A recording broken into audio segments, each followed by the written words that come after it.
Hi, magandang araw po sa inyong lahat. Ito po ay magbibigay na naman po ako ng second reading of the day today. I hope you guys have watched yung second reading po natin na in-upload ko lang po kanina at yung first reading po natin kanina. Ayan, hindi ko na po pinatagal. Bahala na po kayo. Panoorin nyo na lang po dahil para po hindi na po kayo mainip, no? Ayan.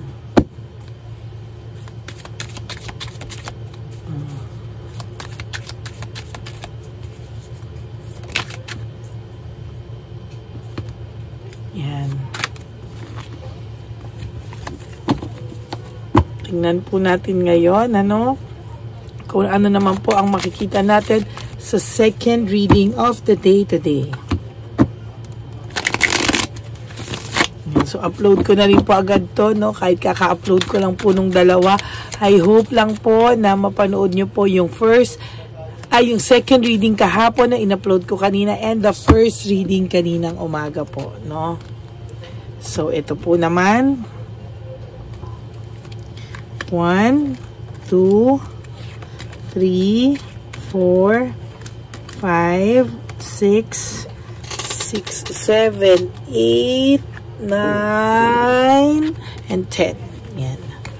Panoorin nyo po ito. Huwag nyo po i-skip yan. Kasi dyan po ako kumukuha ng connection between you and me.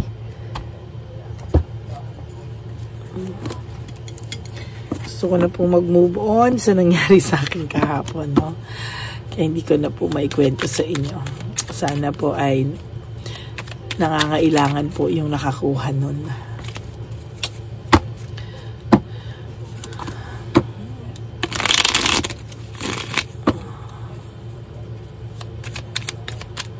Yan, balasahin muna po natin to. For those of you who would like to have a private reading with me, you can message me po at Ladyly Elena. That's L-A-D-Y-L-Y Elena. Nasa dulo po yan ng ating video. Diyan nyo lang po ako makokontak. Yan.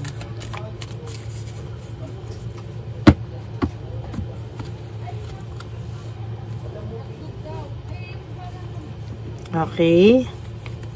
1, 2, 3, 4, 5, 6, 7, 8, 9, and 10.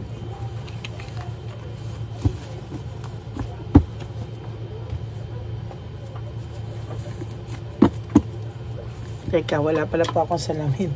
Kaya pala po ganito yung aking paningin. Medyo malabo. Malabo po kasi talaga yung mata ko. Mataas ang grado. Yan. Okay. Bulag po, no, sa pag-ibig, hindi sa paningin. Joke. Ito po.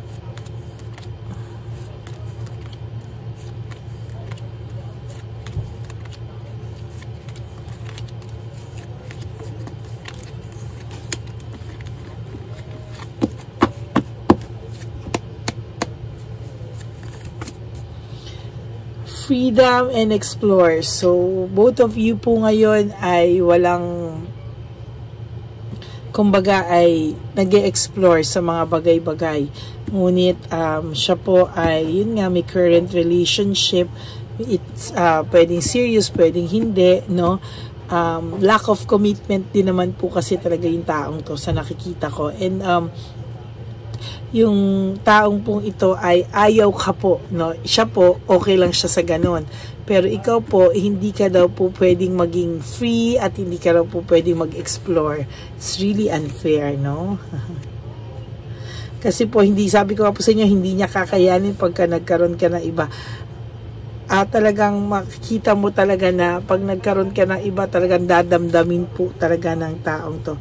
There's group conflict or frustration. Group conflict, meaning may mga, talaga po sa nakikita ko, no, kanina pa itong lumalabas hindi ko na lang siya binigyang halaga kanina sa first reading, pero lumalabas po ito talaga na marami pong nagsusulsul sa person mo, no? As a matter of fact, ang daming sulsolera at sulsolero sa relasyon nyo. Ang dami pong nakisawsaw, no? Ang daming gustong magmarunong sa samahang meron kayo. Kaya po somehow kayo kasi nakikinig po kayo sa mga ganyan eh.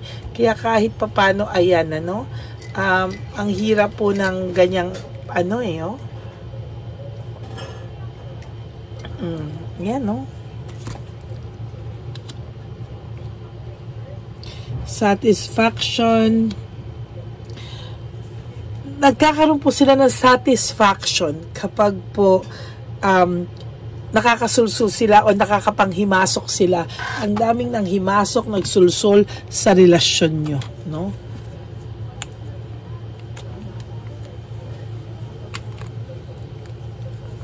Maraming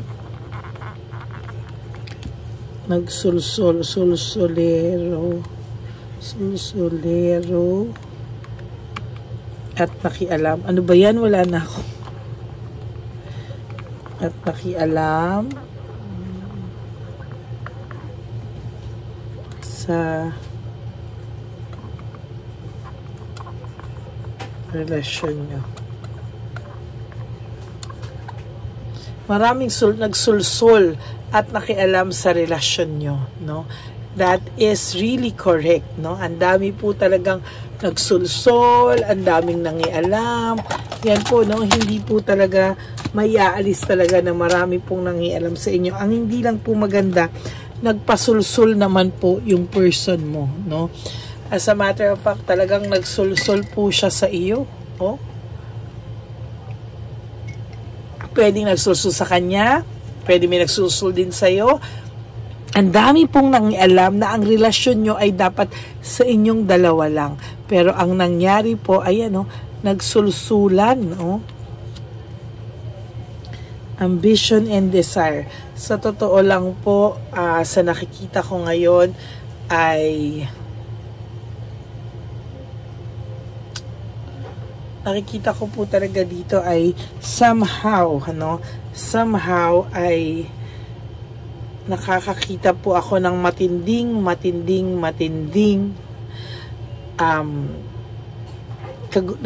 kaguluhan sa loob niya, naglalaban, ano. Ang nakikita ko po kasi dito, parang hindi ka po niya din pinaglaban sa sarili niya, no. Parang talagang nagloko siya or talagang nasira yung relationship nyo because of this person, no? Parang ang masaklap lang, ang dami pang nakisali sa relationship nyo, no? Because of too much pride, hindi na po talaga too much pride, oh, ayan, oh. Hirap na hirap po ito ngayon. There is this too much pride, ayan. Too much pride, may hope, despair, and reaching out. Sa totoo lang po, ayan, no, nakikita mo po lagi na gusto niya naman kasing mag-reach out sa'yo. Actually, dalawa na yung reaching out, no? Kaya lang po, kaya hindi po siya makapag-reach out sa'yo. No, there's hope, hope, despair, reaching out. Ito rin, hope and reaching out. Pareho po, oh. Hindi po siya makapag-reach out sa'yo because natatakot din po siyang mapahiya dun sa mga taong nagsulsul sa kanya. Somehow, ayaw niya po sana, no? Ayaw niya po sanang maramdaman ito. Ayaw niya po sanang maramdaman, gusto niyang mag-reach out sa iyo or gusto kanyang isipin or there is longingness sa iyo, pero nararamdaman niya po, matindi po yung pakiramdam niya, and somehow talagang kitang-kita ko po yung pagre-reach out po niya sa iyo ay grabe.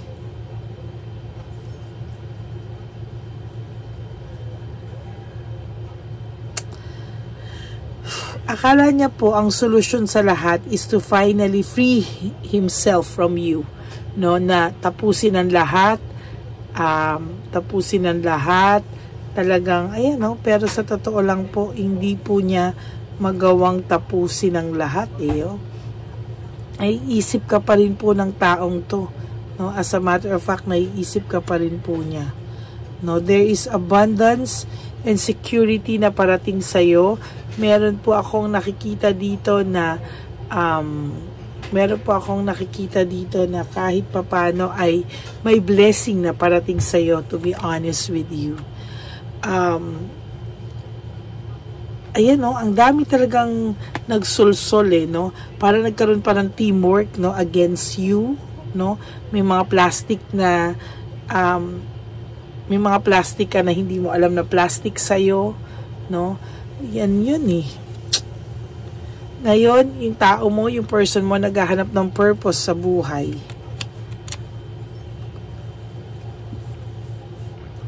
May gossip dito, no? Pinag-uusapan ka ng mga sulsulera na to, and somehow mas magandang i-isolate mo muna yung sarili mo, mag-isa ka, tanggalin mo lahat ng negative vibes, negative na tao sa'yo, no? There's hatred and maliciousness, no? Ginawan kayo ng malisya sa isa't isa, talagang ginawan kayo ng pinagalit kayo sa isa't isa ng mga sulsolera at sulsolero na to, yung mga nakikialam sa relationship nyo. Ayan, no? Tignan mo. There's clash of interest, no? Siguro sa nakikita ko dito, somehow ay may pagka-clash, nag-clash kayo ng interest, or nag-clash kayo talaga itong bandang huli, talagang sumabog na talaga yung pakiramdam niyo sa isa't isa, sumabog na yung ginawa niya, nabuking mo na siya, hindi niya na naitago, no? Sumabog na talaga lahat, and you feel hurt, and parang sobra ka nasaktan, tapos siya pa yung lumayo at siya pa yung pinaramdam niya sa'yo na ikaw pa ang may kasalanan sa lahat, no? Kasi nga may mga sulsul sa kanya eh. So parang lumabas, ikaw pa yung may kasalanan sa lahat. There is this loneliness and isolation. So totoo lang, yung loneliness and isolation, ayan, no? Nalulungkot din siya. Tulad mo, in-isolate niya din yung sarili niya muna. Parang nalulungkot siya. Ayaw niya pong ipakita sa kahit kanina na nalulungkot ito, no? Akala mo sa Facebook, sa saya nito. Akala mo sa social media, sa saya nito. But the truth is, pag mag-isa na lang siya, hindi mo po talaga alam, nalulungkot po ito talaga.